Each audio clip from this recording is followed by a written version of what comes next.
Good morning.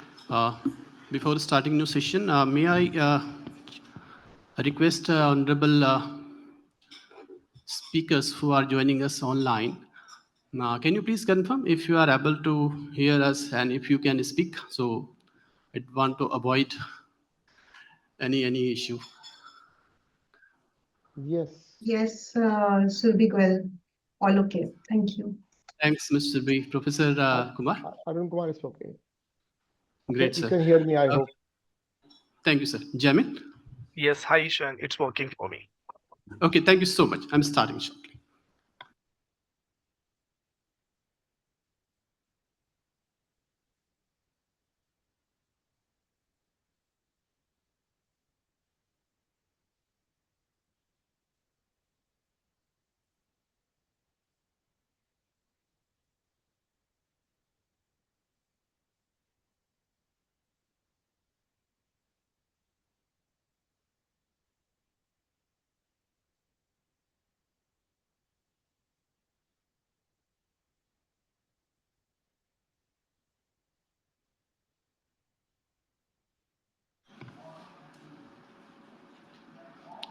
So good morning, ladies and gentlemen. I am Dr. Ishan Purohit, and I'm the host for a new session based on floating solar. So first, I will like to invite our esteemed panelist. Please join the seat on the desk. I'm requesting Mr. Max Miller from We Power Authority, Mr. Antwi from Volta River Authority, Ms. Unica from Energy Commission of Ghana, Mr. Ajay Kumar Sinha, expert on most demand.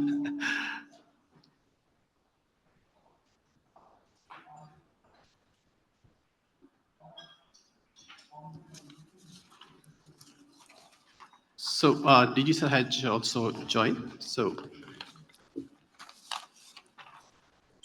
we will start. So we have a series of presentations followed by a panel discussion in this session. So I will start. So good morning, distinguished guests, esteemed colleagues, and all partners of energy transition in Africa.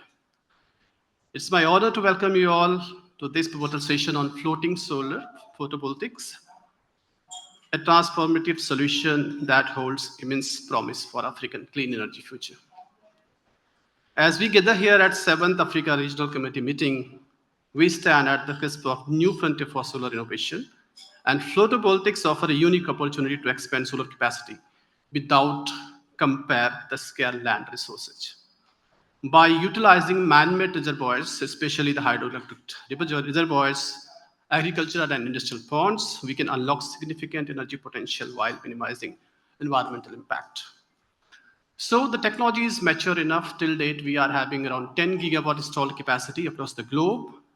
And it is projected that by next year, it will be more than 80 gigawatt capacity. There was an study done, extensive study done by World Bank way back, only targeting 1% surface area of man-made reservoirs of Africa, we can implement 100 gigawatt of floating solar projects. Just 1% coverage I'm talking about. So ISA envisions a 2 gigawatt project for Africa over the next 10 years, and today's session is a step forward to realize that vision.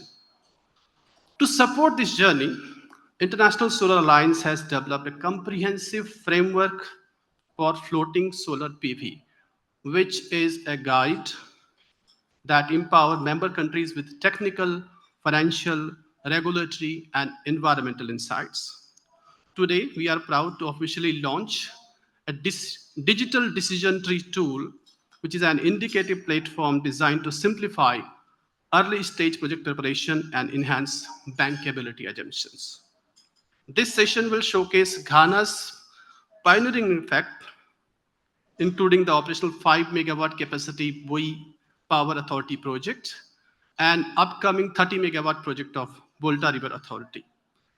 We will be hearing from the global experts from Indian Institute of Technology, World Bank, and also from Solar Energy Corporation of India, offering a holistic view of opportunities and challenges in FSPV development.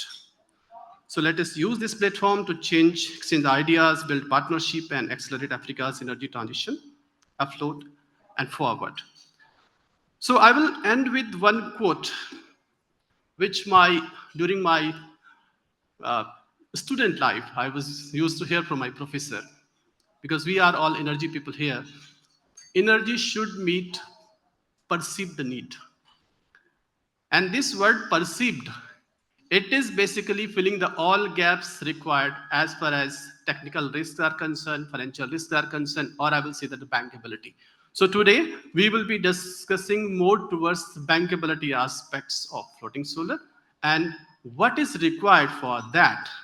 This framework will help you a lot on this. So with this, I will invite respected Director General of ISA, Mr. Ashish Khanna, for introductory remarks. Thank you, sir.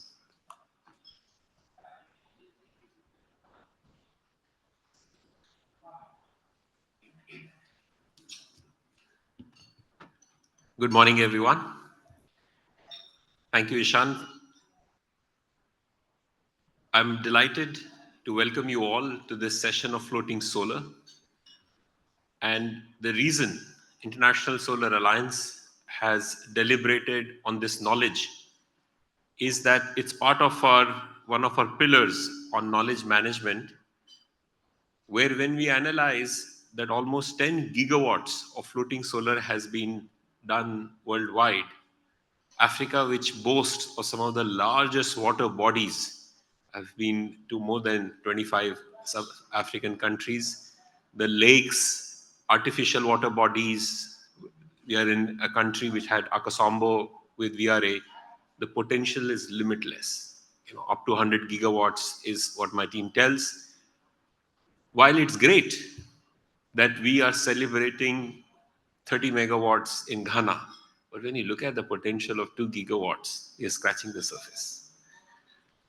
So what is our attempt by launching this tool is to provide you all the knowledge of what are the different technical aspects that are important in terms of both the design, but also in terms of civil structures and the different aspects, the ESG in terms of its impacts, in terms of policy and regulations that are needed at the country level, and finally the bankability of the project that will link it to private sector financing. What is on offer from us as part of this toolkit is for you to understand the knowledge, but more importantly, if you have a clear project, we will be very keen to work with you on what would the next steps of a bankable DPR look like, which, as I mentioned, should be financed by private sector. But this, in summary, is one of the very important knowledge roles of ISA, of bringing the experience of almost 10 gigawatts and presenting it to you so that you, as technical, finance, ESG people in your respective countries, can see what would be the next steps. I will end by saying the timing is also very important. I always tell my team that when I was looking after Cameroon as part of my World Bank responsibilities, I was so keen to have a floating solar on Lompangar, which is one of the largest. I tried it for 1.5 years. I have not succeeded, including the assessment, which showed that probably floating solar is not possible. So my last message is that please take advantage of it, but come out with some very clear deadlines of how to go ahead with projects. Wish you all the best for this deliberation. Thank you.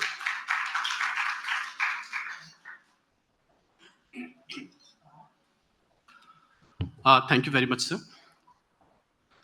So before I invite our keynote speaker, I'm correlating. Yesterday, Honorable Minister has made one very specific remark during his inauguration speech. he specifically mentioned that, okay, we will be adding solar capacity, but what? At 7 p.m. to 11 p.m. And that was very catchy statement I got from the Honorable Minister.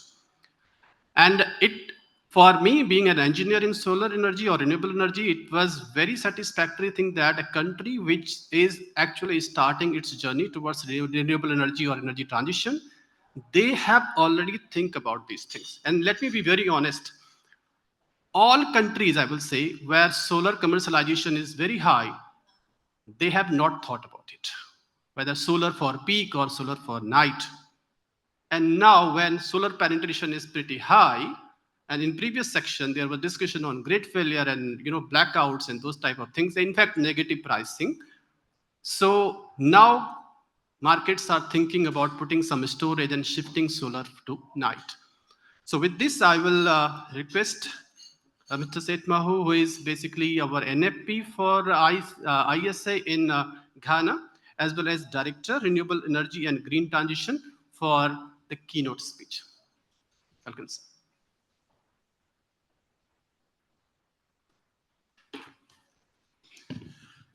Thank you very much, Dr. Ishan, and thank you, Director General, for your opening remarks.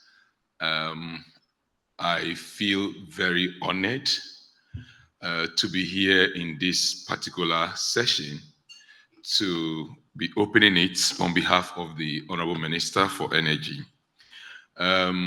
Excellencies, the Director General of the ISA, distinguished guests, ladies and gentlemen, it's a privilege again to be here.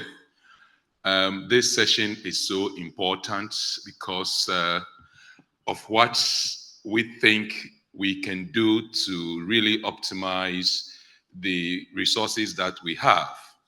As DG indicated, if you take the water surface area of the Akosombo Hydroelectric Dam, the reservoir alone, has the potential to hold over 100 gigawatts of solar energy installation. And currently, with what we've done, we've just actually scratched the surface. Same can be said all over the continent. So I think this session is so important for us to have a deep dive into what we can do, to be able to accelerate the deployment of floating solar for the benefit of our people. The statistics on energy in Africa are quite disturbing. We've heard it over and over that over 600 million Africans do not have access to electricity. And nearly 1 billion, that is the entire population of Africa, do not have access to clean cooking. If you look at the generation capacity of renewable energy in Africa, we are hovering below 5%, which is also quite disturbing, when actually we account for less than 4% of total global emissions. So these numbers speak to one thing, that energy poverty is very high. We can link energy per capita to economic strength. If you look at nations all over the world, those that have the economic might, it also speaks of their per capita energy consumption. And if we have to change the narrative, we need to focus on deploying sustainable energy solutions, clean energy solutions that can shore up the per capita consumption. And this must go into the productive sectors of the economy, not only energy for lighting, but energy to support economic development of the continent. Ladies and gentlemen, if you look at investment, very low, less than $150 billion of investment coming into the sector, which is also quite disturbing. If you take 54 countries on the continent, divide that by $110 billion that was realized in 2024, that will tell you the volume of money that is coming into the country as far as member countries are concerned.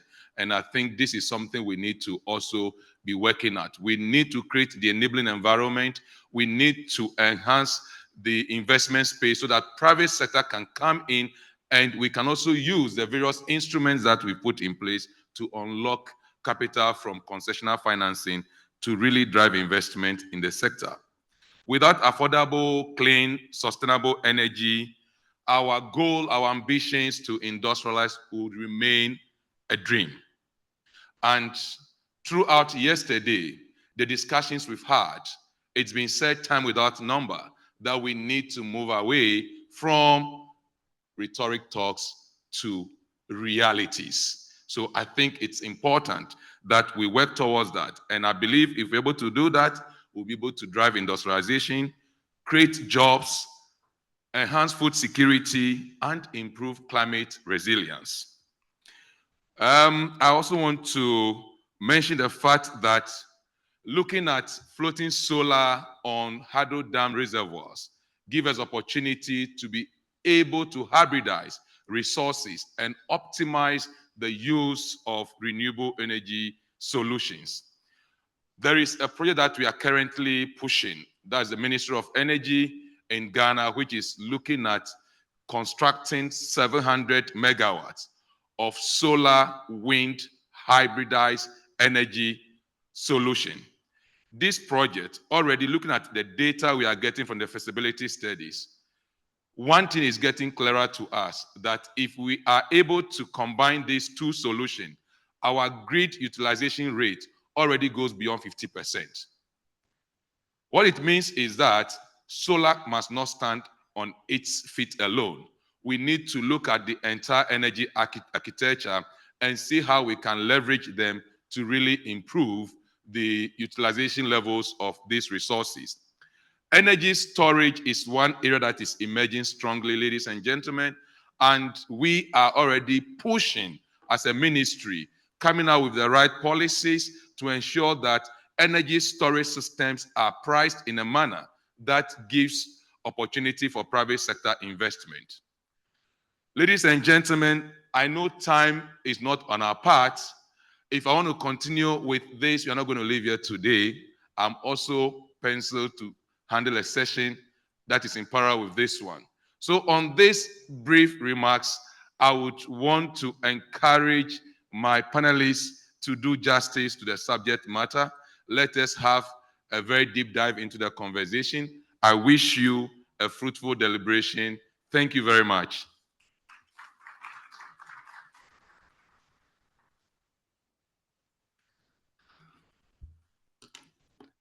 Thank you so much, sir, for so encouraging remarks. I will request IT to project my presentation. First, we have two presentations. One is on the framework, and one is on the decision tool. And then we will be starting our panel discussion.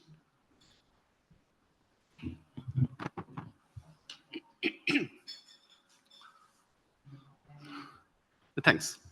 So this is me. I'm Ishan Purohit. I am a program specialist with ISA. Next slide, please.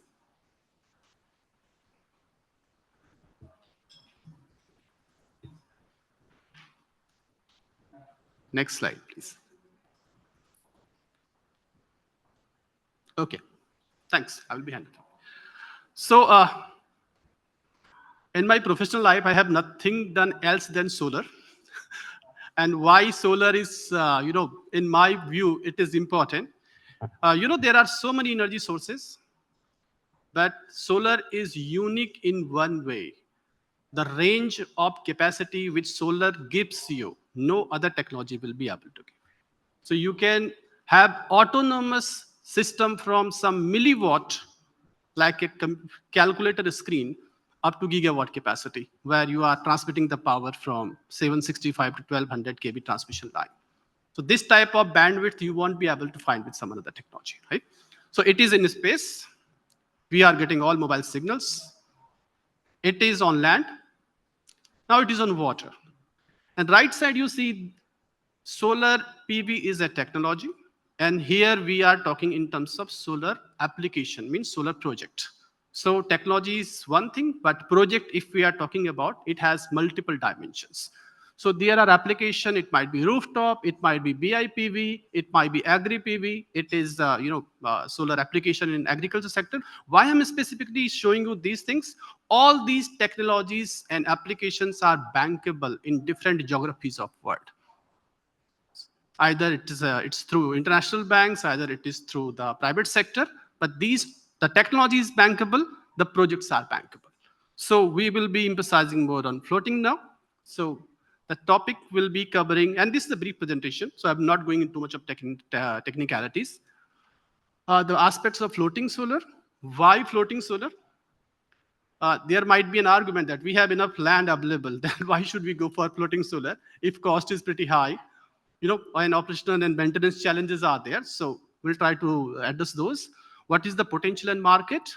For Africa, how floating solar can bring value. And then I will be leaving on what framework we are proposing for decision makers to take decisions for screening. So floating solar is basically we are removing land. If you see the pie chart of a typical utility scale solar power plant, so depending on the country, 5% to 10% is the cost of land.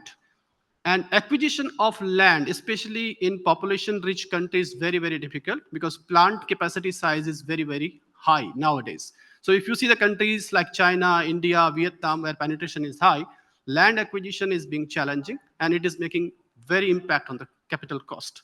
So we are saying that, okay, if you get rid from the footprint, the land availability, let's explore water bodies. And water bodies means especially the man-made reservoirs. Why man-made? We can control it. We will be having long-term hydrological data and other related data, bathymetry data with us. And then accordingly, we can minimize the anticipated technical risk. So figure on top shows that this entire thing is basically solar PV modules. It is same as it is ground mounted, but bottom side, it is floating on water surface. These are floaters. These are high density polymers, which will always be on top of the water. And in order to minimize their vibration on top or their momentum up top, we do anchoring and mooring system on bottom side. So they are fixed through the bottom. So it is some sort of water engineering, and flat surface above is basically solar. Modules are not in contact with water. And that's why I was mentioning that it doesn't seem like that it is a pilot type of project, but we are having 10 gigawatt capacity operational across the globe. So if you see the penetration 10 years back, it was hardly up to 1 megawatt capacity, but by year of 2024, it is reported that more than 10 gigawatt capacity has installed. So potential wise, only because more than 75 earth surface is water only, so I don't want to go in theoretical number. Okay, cap by 1%, you will have this much of number. Be very practical. We have targeted only man-made reservoirs, and there is a comprehensive study done. And Surbi is in panel, so she was involved in that study. So the potential is pretty high, 400 gigawatt only. And for this 400,000 kilometers square, around 7 to 800 water reservoirs across the globe has been considered. There was a screening criteria. And you see the potential is 400 gigawatt peak if we are covering only 1%. Why this coverage is important? From ENS point of view, there are so many countries. For example, I was doing floating solar in Bangladesh. There are a lot of water bodies. But the local practice is government actually give those water bodies for fishing on lease. So it should not like that you are putting floating solar on top and farmers are getting affected or suffered because of compromising the revenue through fishing, right? So that's why we are using 1%, 5%, or 10%. But yes, if you are having industrial pond, you can go up to 90%, right? So numbers are very, very attractive. So 4,000 gigawatt peak, which is 10% coverage. And mostly these are I will say, the best practices industries following at this point of time to address aquatic and marine life. Other dimensions, people are very, very aggressive. They are working on lagoon areas. They are working on, and in fact, the project of Seki in Lakshadweep, it is in lagoon area. Please correct me, sir, if I am wrong. Yeah. So those areas are also tie-up. So if we consider lagoon areas or bays, the potential will be pretty high. But yeah, numbers are good. So global floating solar PV capacity is expected to increase by 30-35 gigawatt by 2030. Why it is required? First of all, we know that solar is everywhere available, higher or lower. But if you compare solar with a typical energy source, it is very dilute in the nature. Across the day, if you are under sun, you will be getting around 5 to 6 kilowatt hours. If you average by 24 hours, we are having only 150 to 200 watt per meter square per hour. And that is nothing actually. So if we need to, and I was mentioning perceived need, it is three-phase electricity. So if we need electricity, we need to have a big area to capture solar energy. Big area means more footprint. And accordingly, we can see. So there is a graph I am trying to show that footprint of the technologies, and solar is in between that. If we are using ground-mounted PV, it is around 5 to 7 acres, depending on the geography. Now, in India or China, it is around 4 acres per megawatt. But if you go in other geographies, it might be more. Am I audible? Please confirm.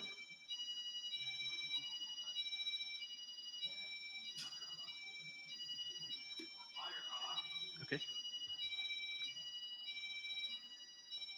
Ishan, you are audible, but there is some siren in the background. Shall I continue, Philip?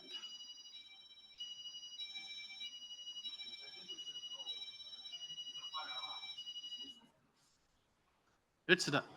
Okay, thanks. Okay. Uh, it was very satisfactory for me while addressing why floating solar.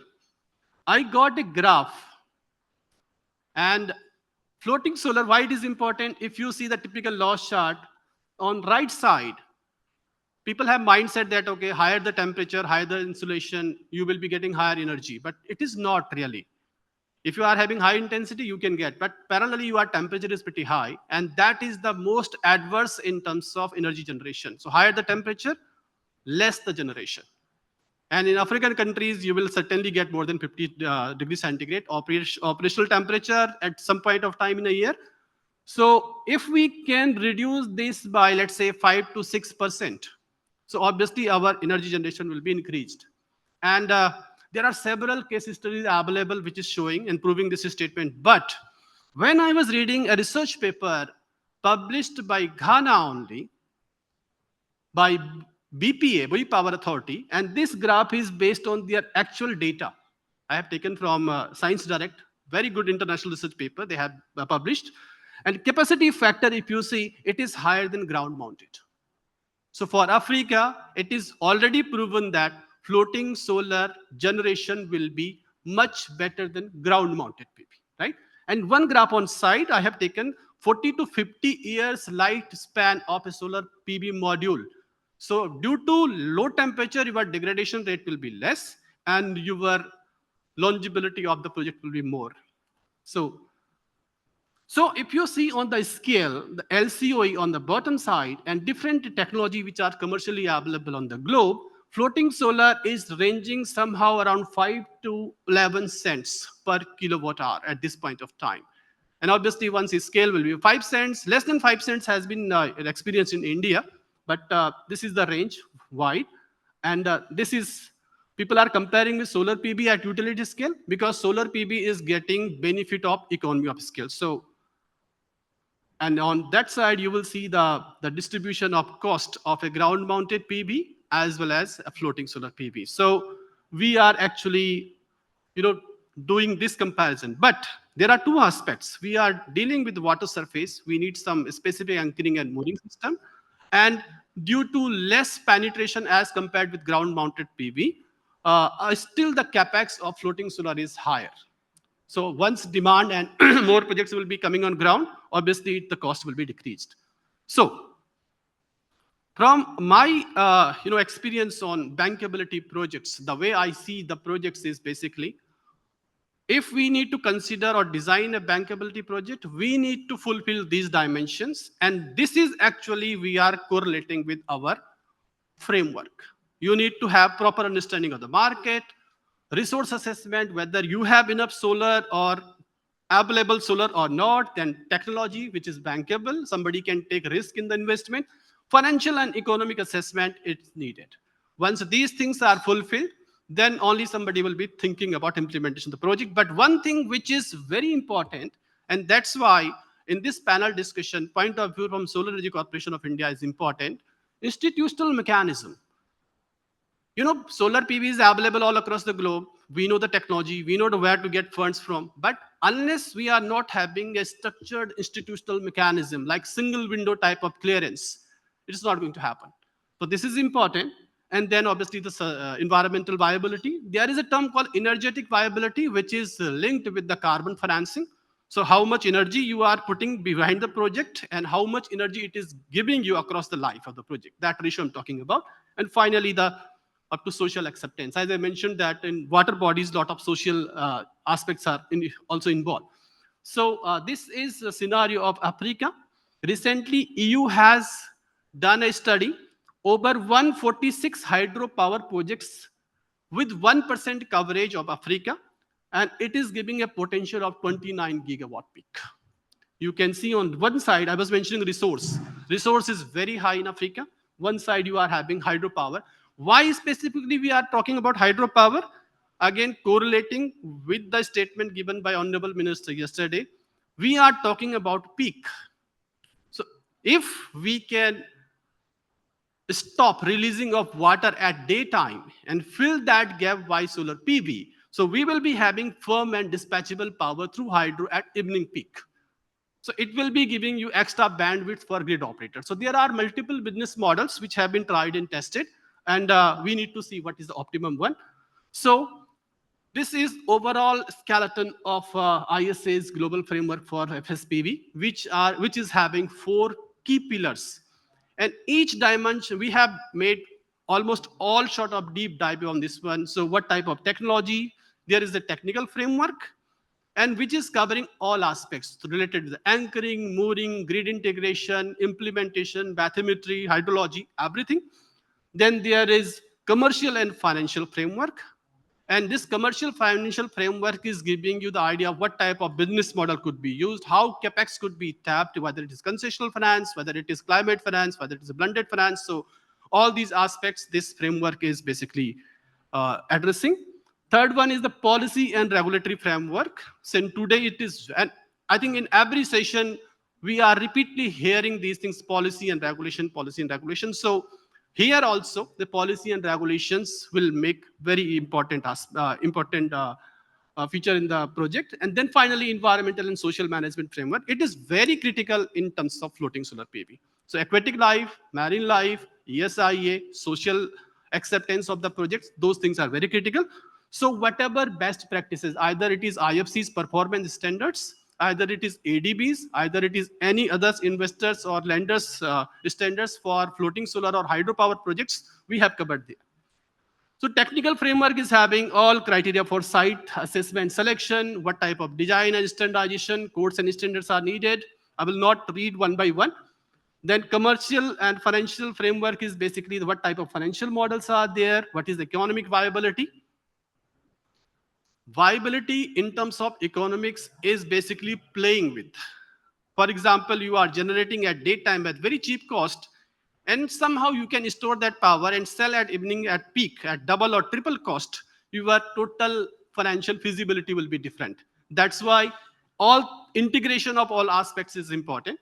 And then third one is policy and regulatory framework. Here we are having clean energy targets and market development. How much water evaporation? Is there any compensation? Due to putting floating solar, we are reducing evaporation of water.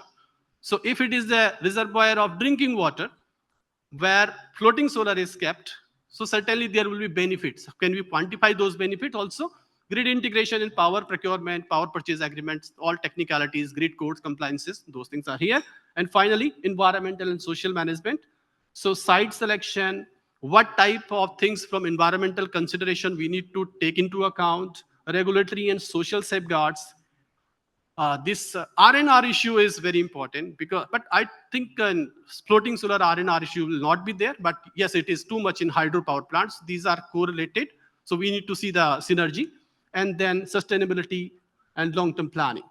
So the way forward is we are coming with 4 steps conclusion through this through this framework. One is integrate floating solar PV into national studies. Second thing, pair with productive uses. It's not only floating solar for power generation, but along with, you can say, water pumping for agriculture, cooling system, and other local economic activities, what specific countries are planning. Mobilize blended finance, and this is too much required in context of Africa. So cheaper finance availability in context of developing these projects, and then ecologic encourage local manufacturing. So some components, and there was previous discussion, Mr. Bagawa is also mentioning that Africa is having a lot of minerals resources available. I know that it is very capital and energy intensive, but during the time of development, one can think about manufacturing of a specific component or some component of this one. With this, I will stop here, and thank you very much for your attention. I am handing over to my colleague, Jamin, who is the mastermind for this entire framework. And he will take you through how this framework is giving you numerical ranking for decision making. So over to Jamin. Thank you very much, Ishan. Am I audible? Yeah, Jamin. Okay, yeah. Thank you very much for nice words. Dear colleagues, speakers, ladies and gentlemen, a very good morning to all of you. I am Jaimin Gajjar, working as a program analyst at International Solar Alliance. Today, I am really pleased to present ISS Floating Solar Decision Tool for Readiness Assessment. And this is really relevant for African countries. So before I show the tool itself, let me briefly explain how it connects to larger framework ISS developed. So just now, as presented by my colleague Dr. Ishan, ISA has developed global floating solar framework that outlines 4 key pillars: technical, environmental, policy, and financial. These are foundations for floating solar implementation. So while our consultations with member countries during the framework development, there was a common question came up. How do we know our current readiness for this technology? And this has led to development of this floating solar readiness assessment tool. This is an interactive questionnaire based tool that can help member countries to assess readiness, identify gaps, and set priorities. Now let me share my screen and let's look at how the tool is structured.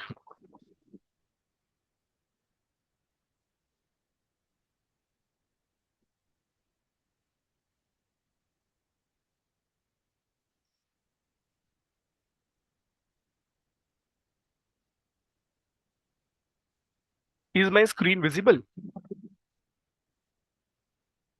Ishan, can you just let me know if my screen is visible? Yeah, Jamin, please go ahead. Okay, so this is how this tool is structured. This is the homepage of the tool. So this tool has 37 questions across 4 key pillars, just now I mentioned. User has to just simply give yes or no responses. Each yes indicates capability exists and each no identifies a gap to address. And we have put a guidance coming from the framework, what needs to be done if there is no capability to meet certain requirement.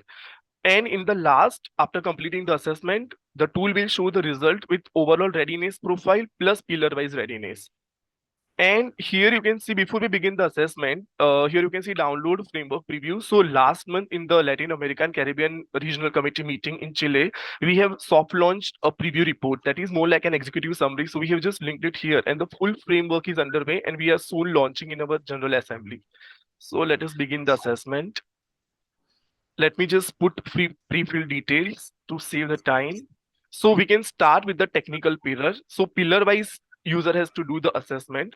So to make it more interactive, I have created a case study, dummy case study. I'll just present it on the left side of my screen. So this case study has been prepared basis to the questions, 37 questions developed in the decision tree tool. So this will help to fill in details in the tool. So the first question is, Ishan, I'm sorry, but is it visible? Is the font size readable for both tool and case study? Yeah, yeah. Okay, great. So the first question is reliable solar resource or radiation data available and is it validated with ground measurements? So on the right side, user can see the guidance for yes and no. So basis that you can give response like yes or no. So for a case study of sample water body, solar resource data, there is a satellite data sets and parameter station to validate the satellite based data and the recorded value is 5 kWh per meter square plus day per day. So answer will be yes. So this requirement has been met. Second question is, can bathymetric surveys and hydrological studies of water bodies be carried out? So in the case studies, it has been mentioned that reservoirs were mapped in 2021 with sonar technology with depth and seasonal variation recorded. This is very important question, keeping in mind anchoring design and water variation risk. So this is also met. So I'll click yes. The third question is on, is there infrastructure to measure water dynamics such as wave height, current velocities, and seasonal variation? So here in wave dynamics, we can see that wave or current monitoring equipments are installed at dams. So this is also met. The fourth question is, are geotechnical testing facilities and expertise available for soil investigations and anchor design? This is very important question in terms of anchoring. So yes, in the case study it is mentioned that testing labs are active for hydropower, capacity is there for anchoring studies. So yes.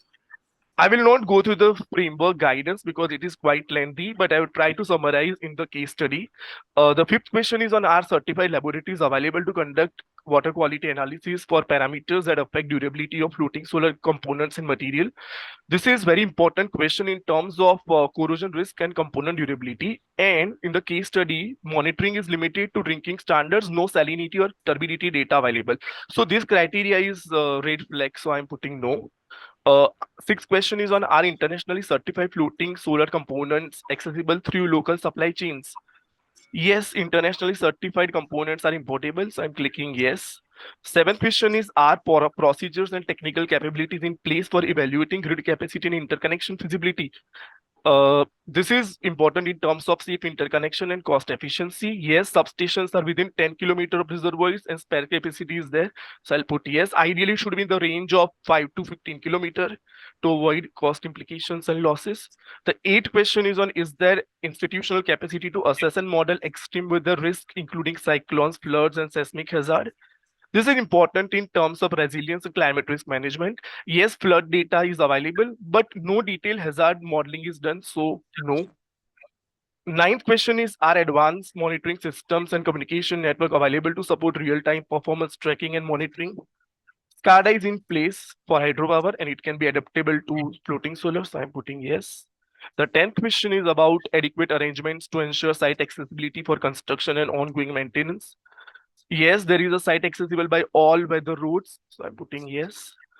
Uh, are there technical institutions or engineering firms with expertise in designing floating solar PV systems? This is very important parameter in terms of technical accuracy and local adaptation.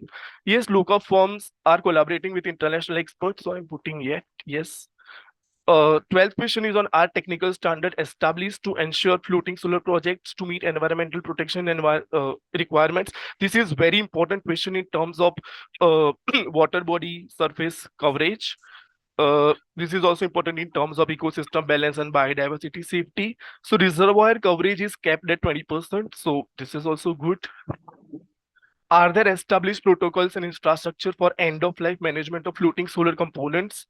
This is important in terms of safe dismantling and waste management. Pilot decommissioning framework exists, but no recycling system infrastructure is there. So no. Are marine vessels, specialized cleaning equipment, and trained personnel available for operation and maintenance? Yeah, boats are available, but no robotic cleaners are there. But still, it is manageable. So I'm clicking yes. This is second last question. Is there an access to specialized agencies or institutions with the capacity to plan and design floating solar PV systems using software tools? So these are very important tools like GIS, PVC, Helioscope, AutoCAD, MATLAB, StatPro, and ANSYS. So universities use PVC, GIS, AutoCAD, so they have institutional strengthening. So I'm clicking yes. Are high efficiency PV technology suitable for floating solar applications available and supported by the supply chain? Yes, this is important in terms of durability and performance in humidity environment. So high efficiency PID resistant modules are available via imports and clicking yes. So this was all about the technical pillar. So technical pillar contains majority of questions. So the score is 81%. We can move to next question. Next pillar, which is environmental assessment.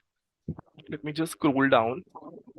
So this is more about early environmental and social cleaning. Are institutional systems in place to conduct early stage environmental and social screening of floating solar sites? So mandatory, this is mandatory by law for all energy projects in this country. So I'm clicking yes. The next question is about our procedures and expertise available to assess and monitor biodiversity and aquatic ecology impact. This is also very important in terms of protecting species and aquatic health. So universities and fisheries department conduct aquatic surveys on regular basis. So this is also yes. Is the country or organization prepared to conduct comprehensive environmental and social impact assessment in line with national and international standards? So this is more in terms of ESIA readiness and compliance and international standards. So consultants are experienced in hydro and solar AIA. So I'm clicking yes. Can mitigation measure be planned for identified environmental risk during all project phases from construction to decommissioning? Let me just see what has been written. Yes, the plan covers measures for biodiversity, water, noise, waste. So I'm clicking yes. Are systems established to manage social risks such as health, safety, livelihood, land use, cultural heritage, and impact? Grievance addressal mechanisms are active in hydropower projects, so this can be also adaptable to floating solar projects. I'm clicking yes. This is, I think, second last question. Are institutional framework aligned with international safeguard standards? Just now, Ishan has mentioned like IFC performance standards, World Bank standards. So here, partial alignment is there with IFC and ADB standards.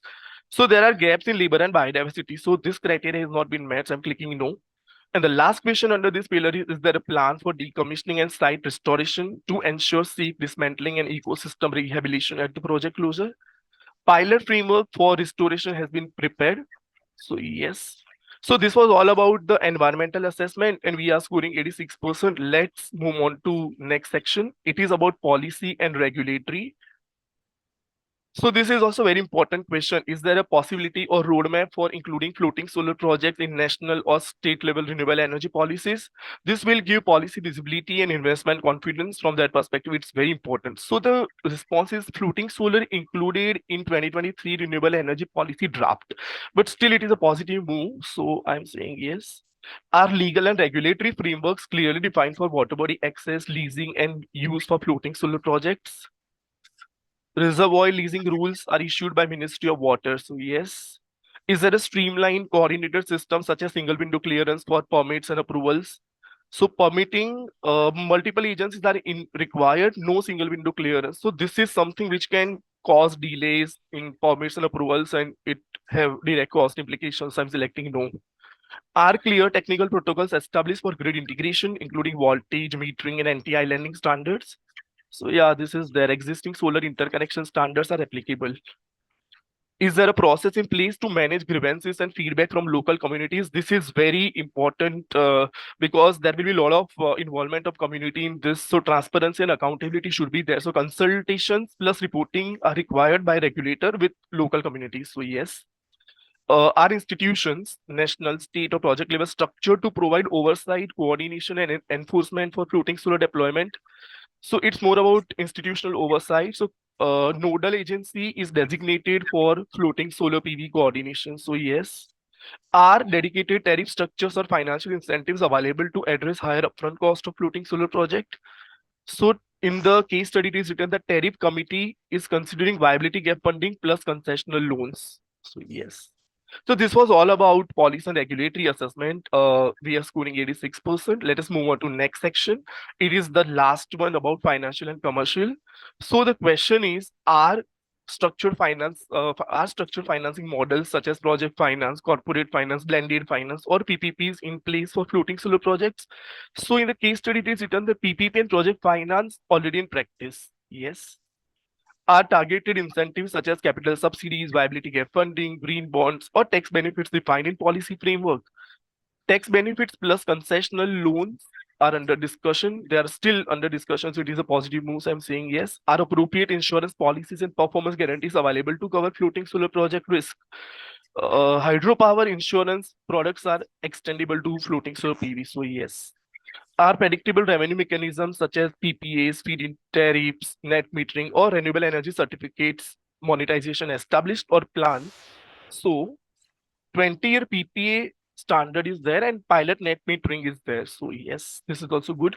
Are detailed cost benchmarks, including hard and soft cost estimates, available to capture all capital and operating expenses of floating solar projects? This is something problematic. No national benchmarks or developers have done self-estimation. So this is important. So no. Are key financial assumptions like debt equity ratio, interest rate, O&M cost, and financial matrices like levelized cost of electricity, NPV, IRR defined for project appraisal? So developers calculate this parameters. So yes. And the last question is clear financing structure, debt equity mix, interest rate, loan tenure, etc. defined and aligned with projected cash flows. Typical 70-30% debt equity mix with defined repayment is there. So yes. So this was all about the pillar-wise assessment. Now let us see overall results. So the message is given, your floating solar readiness assessment is complete. You are scoring 31 out of 37 and this project is ready for deployment because all pillars are scoring above 80%. Uh, this you can see pillar-wise readiness. So every pillar has advanced readiness. This is the methodology what we have used to assign the rating to each pillar. So if all pillars are scoring more than 80, then project is ready for deployment. If environment and then technical pillars are above 50% and financial and policy are above 30%, then conditionally feasible. So likewise, we have given this criteria and readiness protocol. In the last, we are giving a facility to download PDF report. So this will be Thanks, giving Amit. me, yeah, I'm about to complete. Thank you very much for this rigorous exercise. And ladies and gentlemen, while if you see the back page of the concept note, there is QR code given, and from there you can download the report as well as the decision tree tool. So that Jamin, because we are tight on schedule, I am jumping into No the problem. panel discussion. Thank you so Thank you much. very much. Thank you very much, participants and colleagues. I know Mr. Sinha is on most demand. So, sir, this first question will be from you because Solar Energy Corporation is, and people, I'm sure that people know about Solar Energy Corporation. It is a public sector arm, and I have witnessed its journey from inception. So, how it has minimized the risk for private developers, it's a globally success story, and this is given status of a Navratna company in India. So they have done some pioneering projects, I will say, which have not happened in other countries like round the clock renewable energy or firm and dispatchable renewable energy. Sir, my question in context with floating solar, you are developing a floating solar. So the question from for Mr. Sinha is, the Solar Energy Corporation of India has been instrumental in implementing various projects under Section 62 of CEA notification, which permits to procurement of electricity through competitive bidding. If you highlight the Section 62 rule in capturing the solar journey in India, and how would you advise to replicating this framework in African nations, considering the necessary adaptations? What specific changes would you recommend, and do you believe this approach could support the growing of floating solar PV in Africa? Interesting. Thank you. Thank you. Am I audible? Can you hear me at the back, Yes. please? Yeah, okay. Thank you. Thank you for giving such an elaborate introduction. Thanks a ton. I'll come into the point straight, say Section 62 of CA. I'm not sure how many of you are aware about this section and what does it mean. To give you a little perspective for subsequent answer for you to understand what I'm saying. As far Government of India is concerned, as far as electricity is concerned, they have got two primary sections, Section 62 and 63. In 62, you carry out EPC based tendering, You invest money, you have a project, and once project cost is finalized based on your final effort, that cost and the final tariff which is to be determined, you calculate based on that. There are certain guidelines given by Government of India regulation, and then you go and get it adopted by the regulatory authority. So it is a mechanism where you first do the project, then the cost which has been invested into the project, that leads to determine the tariff. Whereas Section 63 means you have, say, a bidding process where you calculate whatever best price as a tariff you can give it, and you give the tariff as a bidding quantity. Once that has been discovered, the lowest one gets it, and then after that is mandatory for you to deliver. Thereafter, the back end as a developer, you decide how you want to arrive at that. There is no change in that arrived or discovered cost through the bidding process. So 62 right now we're talking about, where we have to carry out a project and then we have to look into the cost. So if I look at it in the context of Africa and in our country also, what we have been generally using this particular tool is when you are trying to come out with the new ideas and concepts, when you want to do certain things and you don't know, it is not there in the market, the price is not known, the bidding is difficult, and the developers also or anybody who wants to participate is reluctant because it's not a proven process or a product which is there in the market. So in Seki or my company, we carry out various uh, such innovative projects as a pilot oblique as a demonstration project where we carry out on a 62, and that same thing can also be done in Africa also, where you to bring the confidence in the market in the process and the right price which gets determined based on the quality and deliverables what you decide in the project design in the beginning. And that is one. So that brings the very idea of bringing your regulatory and the compliance, whatever the mechanism or the say guidelines what the government would like to have, those things have to be there in advance so that people are referring to that and following that. Sir, in continuation, I have same question from one more question from you. I know that you are Yeah. panelist in other discussion. So, given your experience with solar energy projects in India, what lessons learned from the Indian market can be applied to development floating solar PV in Africa? Are there specific strategies or best practices that you believe it would be particularly effective? Yeah, I'll come to the straight point. Say you also mentioned that compared to ground-mounted solar PVs are slightly cost-wise expensive, but the advantage what we see in India, the lesson learned is as time has passed by, the land which was earlier not in use, disused, oblique, it was barren land. Now the awareness has come in the general people that this land can also give them some money on a monthly yearly basis, some kind of a lease amount of which can be year on year can be increased on certain percentage. So that way the demand has started going, and that has also started getting on the cost factor of the project. So the advantage which was there earlier, it is slowly getting reduced. And with the land also people becoming awareness and more land getting used towards solar PV ground mounted. Now the focus is shifting towards floating solar. The advantage of floating solar is, by and large, all water bodies are owned by government entities, some entity or other, either the central government or oblique federal or some structure. So the ownership is very easy.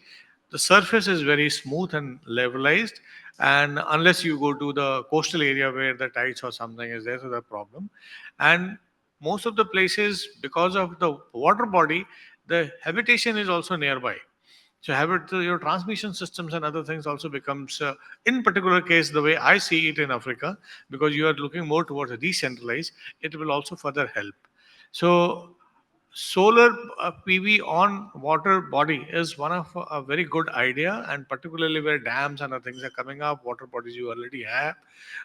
It's a good idea for decentralized as well as ease of doing things. Slightly cost may appear to be higher in the beginning, but if you have so many water bodies and you bring the scale, the cost can become very competitive. So I think these, in addition, say policy framework that has already been discussed in detail by the ISA representative. So I will not like to repeat that part. So those things are required. Thank you, sir. Thank you so much. I will request to panelists because apologize, time is short. My second question, if panelists can make their question, their response is squeezed. My second question is from panelist Professor Arun Kumar, who is joining us online. How Hi, can Sean. floating PB system in Africa be adapted to diverse hydrological conditions, such as fluctuating water levels, high evaporation, and sediment-rich reservoirs? I will add here, what role can African universities and research centers play in innovating locally suited floating PB design? Because you are pioneer institution, so that's why it is relevant to you, sir. Okay, thank you, Ishan. First of all, ISA to give an opportunity to be on the panel on this one. So first of all, this hydrological variations, in terms of surface area, the water level goes up and down, including the pump storage, where the water level goes as much as deep 25 meters. So there are today instances and there are technology where such kind of large variations are available. In fact, variations even there are available technology where if the surface become dry, like example, the entire surface becomes dry, then the floaters, which are not exactly a floater, but they are like a mattresses, they can lay down on the thing. In fact, I can show you some of the pictures which are being, globally, people are doing it. The variation in terms of temperature, in terms of your wave height, of course, very big wave height is not recommended because then it's quite challenging to handle it.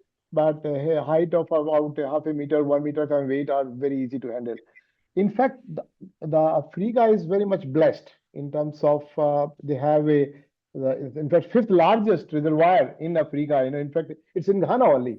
Like this project I think is called Akoswapra. That is a fifth largest reservoir of the world, and even it is maybe more than 15 times more than what we have in India, which is about 10 billion cubic meter only, against that they have about 180 billion cubic meter water. So even in those situations, in the specific areas which are not having much of the waves, much of this thing, this can be very well done. The advantage part, which the honorable minister, which you mentioned that yesterday has been mentioned, that the cost part or that what is this storage part, that what about the daytime and the thing. Let me tell you, the additional cost which you put on the water, on the floaters against the land, it is very easily compensated if I able to monetize the water saving which we do. Because the water supply, the water availability in the reservoir is very important, especially in some of the very high, arid areas where you have high evaporation rate as much as 2 to 3 meters, 4 meters per year. So if you are able to save even 30% of that water, because of the laying of the floating solar, if you are able to monetize, which even goes as much as 10 cents to $2 per cubic meter of water, you will find that floating solar has a very good option. Regarding sediment, debris, obviously sediment should not be a big deal, but the big deal is the trash. So obviously you need to make some log booms. You have to keep the areas, because there is no point of unnecessarily struggling on that area, especially in the initial reach. And the country like Africa, which has got, like South Africa has got more than 1400 large dams. 1400, like even Ghana has got about 30 highlands. Nigeria has, most of the countries have got certain large dams where this floating solar can be done. In terms of universities, which you asked me, let me also tell you, IIT Roorkee, our Department of Hydro, is going to be soon called as a Center of Excellence in Floating Solar. So where we have knowledge repository is going to have, we are going to have the technical advice, and knowledge repository means all kinds of instances, case studies, we are going to get it on that. And then, so this Center of Excellence and the universities in the Africa, they can join hands, in fact, through the various modes. In fact, World Bank has supported a center of excellence in different in different countries in Africa, West Africa, East Africa. I know at least to Tranche, where IIT Roorkee has played a very big role in about 12 such countries where center of excellence of that one and a center of excellence of IITs, 7 IITs, we could do it. But as a center of excellence in Roorkee, this can be researched and monitored, especially part of environmental, environmental wave, structural stability. These parts can be very well done by the universities. So this is, I would say that you must monetize of the water saving. And if it's that so, floating solar, you will find in a very strong candidate against the land one. Thank you very much, sir. And this is very encouraging news that IIT Roorkee is being a center for excellence for floating solar. We will explore how we can, link ourselves through Star C and African countries to take this forward. Ishan, if you like, you can show 2, 3 pictures of those where even the mat, floaters can be laid down on the bed, on the simple bed, no water. But then when water comes, it can float. That kind of structures has come recently. There are 30-meter water variations can be easily handled by extensions so that the mooring system does not get rolled. So all those which were there in the floating solar, those technical difficulties were there. Right now, those difficulties are over. They are available. Solutions there, instances are there. We have done in India about a 12 megawatt project in Pulia, where 16-meter water level varies every day in pumping, pump storage. Every day 16-meter you vary every day. So there the 12 megawatt is working wonderfully. So with that, It's thank you. very innovative, and thank you. I will certainly follow up on this one. Thank you very much for your remarks. I am going to Mr. Maximilian from BUI Power. BUI Power Authority, basically you have done pioneer work. You have implemented 5 megawatt capacity floating solar power plant. I have shown you results also. You are extending this up to 30 megawatt capacity. We are already in process of implementing 250 megawatt ground mounted solar plant. But here I will be making myself limited up to floating solar. So from your experience, what are the technical and financial considerations in implementing such projects, and what key challenges have emerged? Right. All right. Thank you very much. I hope I'm clear. Okay. So first of all, I'd like to apologize on behalf of my CEO who was supposed to be here and is equally engaged in another task at this time. Okay. So for us, there was a technical consideration and there was a financial consideration. And of course, everything that we saw with the toolbox that was displayed by your team member is all that we took into consideration when it comes to the technical consideration. But then the motive for us to diverge into the floating solar was largely due to the issue of arable land. We have an ongoing land base which has secured substantial amount of land space, and we felt that it was necessary for us to explore this new disruptive technology in the area of solar. And so an initial 1 megawatt was done, which we went through all those technical assessment that was displayed. At the installation of the 1 megawatt and its initial operation, we realized we needed to expand to the we needed to add 4 megawatt to make it 5 megawatt. And of course, for all the reasons that we all know that floating solar gives to us, in our case, we decided to place the panels on our hydro reservoir. And one of the reasons was to, of course, prevent or reduce the issue of evaporation. Even though we've not conducted any empirical study to see the rate of reduction of evaporation, considerations of the water dynamics and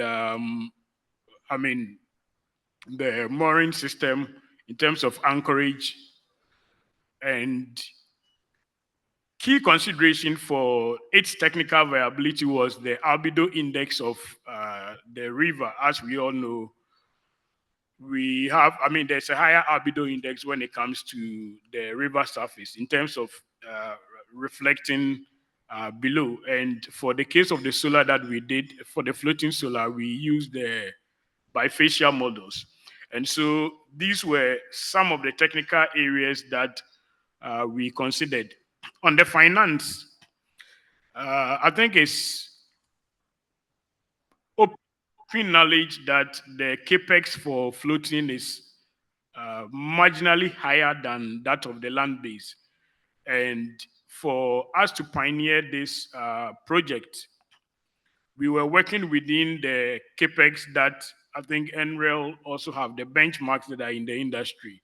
For the capacity that we did, we were working between the benchmark of about 1.5 to 1.7 dollars per watt. The model that we are using for our development in terms of finance is the EPC plus F. But for this special project, which we have equally commercialized, we used our IGF to do the procurement, and we got an EPC to help us with the installation. But in terms of operations, we've realized that the output, and I think you referred to the study that we published on Science Direct, and so the output that we have had compared to the land-based is better, and we are having about 8 to 10% extra generation from the floating as against the land base. So far, that investment has been very positive. Thank you so much. I would, because we are running very short of time, I will request rest panelists to squeeze their responses in very limited time. My next question is from Ms. Eunice. From the Commission's perspective, what are the regulatory challenges for floating solar projects, and how is the Commission addressing them in Ghana? Thank you for that question. So what I would like to say is that in Ghana, we already have the framework in place for the assessment of projects that brings several different agencies together. So obviously for the floating solar, a key consideration, we are looking at it from the energy standpoint. You'd be looking at the environmental requirements. Usually the grid requirements are also considered. We are not there yet, but if you were looking at floating solar on a sort of a marine sort of environment, you'd need the Maritime Authority involved. So just to say that in the particular case of Bui, and now we're looking at VRA has just applied to us for a siting permit. We bring the same group of agencies together. And then the Environmental Protection Agency, I'm sorry. So the siting permits that we provide for that project is predicated on the fact that all these different agencies participate in our siting meeting, and the requirement is for the project owner to ensure that they've received all the various permits that they need. Now, obviously, in the case of floating solar, the environmental requirements would be that much more stringent because now you're looking at biodiversity and so on. So, so that is in the case of these two entities, or at least in the case of Bui, that is a government-owned entity. And as was stated before, in this country, government owns the water bodies. Now, I think the situation would be different if you now are looking at private sector wanting to come in and invest in a floating solar project. So in that case, then the coordination then between the private entity and the government entities would be key. Obviously, you know, you would need to be looking at sort of a public-private arrangement for that to happen. And I would think that, you know, already we have private sector, you know, very much very active in our energy sector here in Ghana. So we see that we should be able to apply some of the steps and the mechanisms that we've used for other technologies in this case. But as a commission, I would say that one of the things that we are looking at is definitely at your framework, just to make sure that our guidelines are systematically developed in case there are any new projects coming up. So And please feel free to provide your inputs as well. So I'm sorry? please feel free to provide your inputs on the framework. So if we Yes. miss something, we will happy to incorporate. So we'll do that. Thank you. Thank you. Thank you so much. I will come to Volta River Authority, Mr. Antwi now. Question for you is the 30 megawatt floating solar project at Pong River is among the largest in Africa. From VR's perspective, what opportunities and technical consideration does this project highlight? Thank you. Hello, thank you and good day to you all. I think from VRA's perspective, when we started going into the new renewables, because we started from hydro, our initial targets were a few hundreds of megawatts in terms of the short term.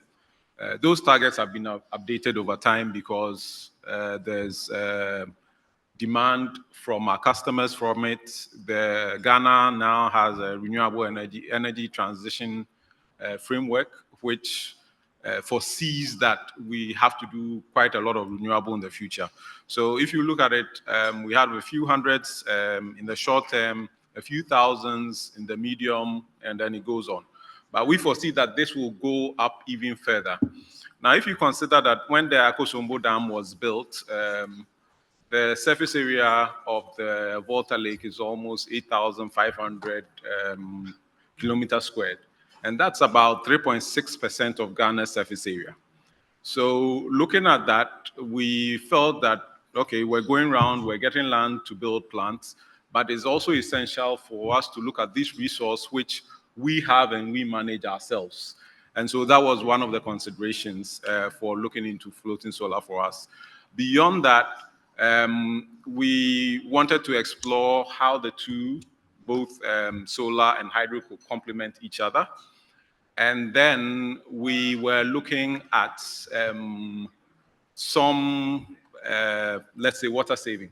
You know, if we talk about water savings in Ghana today from hydro, a lot of people will be looking back and wondering, because we've had recent incidents where we've had to even spill. But a few years back, every year, VRA was busy doing forecasts and trying to be sure that we're going to get enough water to be able to manage the generation for the years. So the fact that we've had some good years doesn't mean that will continue. So if you look at the Pong, our estimates are that when we do the 30, even though it's not one of the key reasons, we estimate that when we do the floating solar, it's going to save us around 800 liters of water, 800 million liters of water annually. And that would increase the hydro generation from the Pond Dam by about 10 megawatt hours each year. So we think, apart from what the floating solar itself will give, that is an additional benefit. Beyond that, we chose Pong because a lot of our renewables are up north because that's where a lot of the radiation is, but the grid there is weak. Down south, because you have a lot of generation, the grid itself is stronger, so it's easier to put in a lot of capacity and have very little impact on the grid. Beyond that, a lot of the grid infrastructure is already in place. So the cost to deploy the project itself reduces, and it enhances the utilization of the existing infrastructure. So those are some of the considerations. If you take the Pong Dam, for example, in the long term, we're looking at doing solar parks, floating solar parks on the Akosombo Reservoir. But we started with Pong. The reason is that, and I think the professor talked about it, the variation at Pong is minimal, only about 3 to 5 meters at most, whereas in Akosombo, you'll be talking about 8 to 10 meters. So we want to start with something simple, prove it, and then it makes it easier when we're doing larger projects on the Akosombo Reservoir to attract funding and for everybody to see that it's easier to do.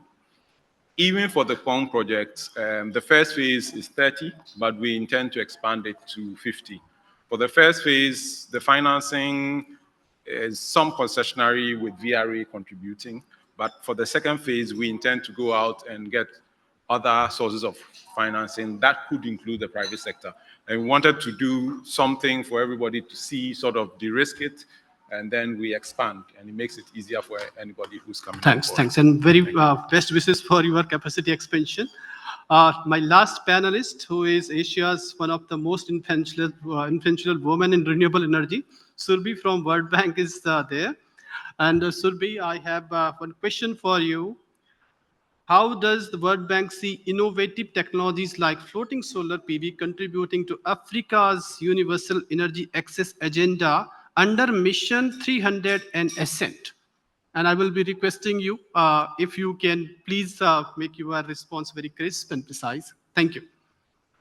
Sure. Thank you so much, Ishan and colleagues there. So I think a majority of the response to this question has been already made by the African counterparts who are sitting on the panel, and this is very appreciated because in India, what we faced was that the cost differential between the land-based and the floating solar wasn't very, acceptable. So it took a very long time for us to bring floating solar to the center stage, and it's still not there. But it's very important that Africa is already thinking and, considering that the land use is very important, the opportunity cost is very high. So I think that itself is the one of the contributing factors when we are looking at Mission 300 and Ascent.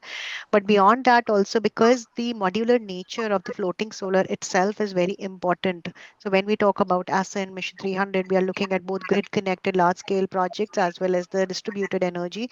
Floating solar fits in both the sectors. Right. So if you have larger ponds, as the colleagues were mentioning in the room, as well as Professor was mentioning, that 10% of coverage itself will be quite useful for the citizens of African countries to leverage upon. But beyond that, if you have smaller lakes, ponds, etc., they're also for say aerators, etc., and the local requirements of grid solutions. Floating solar can actually contribute towards those kind of engagements, especially when you are looking at the remote areas where at the moment the grid is not there. So can we have off grid or mini grid kind of a solutions? I think yes, this can play a role. Of course, the water body needs to be assessed for the active aquamarine life and the percentage coverage that could be done. So yes, it can play a very, very important role. But also there was one more mention which happened about combining it with the energy storage. And as Ghana and other countries have already started to see that how the solar generated during the peak time can be shifted towards the evening demand or the morning peak demand periods, I think again it's revolutionary because this is very, very critical. The standalone renewable energy projects will go only up to a certain level, but beyond that, the grid stability and reliability issues will start to creep in.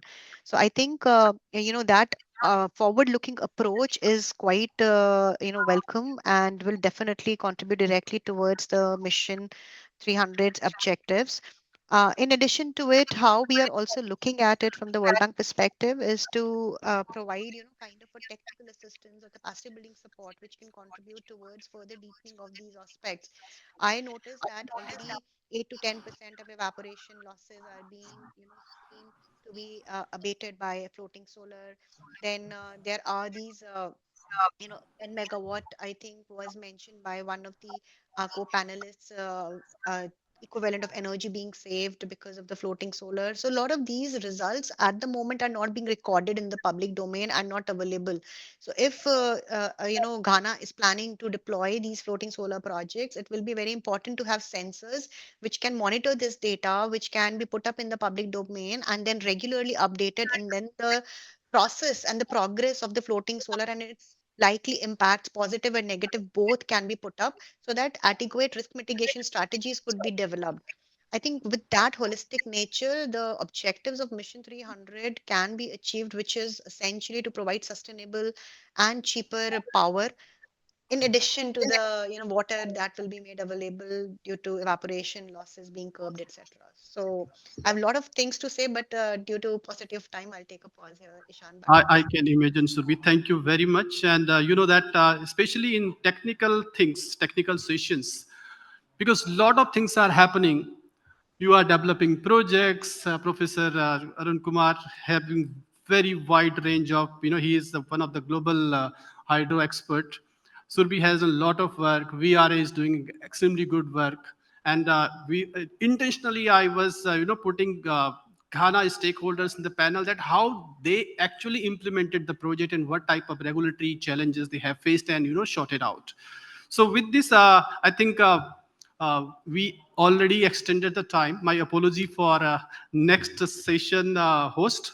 But with this, thank you very much for all panelists, distinguished guests, and all people here who are patiently listening us. And in case if any specific query is there, we'll be happy to address outside. Thank you very much for your presence. God bless you.